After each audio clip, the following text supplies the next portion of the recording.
how to type MS Word in mobile phone. So if you want to type MS Word in mobile phone, then what you need to do is first you need to make sure that you've installed MS Word application.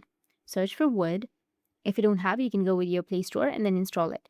After installing, now if you want to type MS Word in your mobile phone, then you need to go with your document.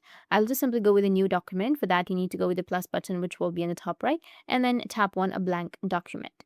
Now here you can start typing. Now tap anywhere and it will bring up your phone's keyboard. The virtual keyboard allows you to type just like you would on a computer. So just simply go and start typing. Start typing your content using the keyboard. It works the same as messaging app, but now you're building a Word document. To format your text, you can use the toolbar at the top of your screen. You can make words bold, italic, change fonts, adjust sizes, and more to make your document look great. Microsoft Word will automatically save your changes as you go.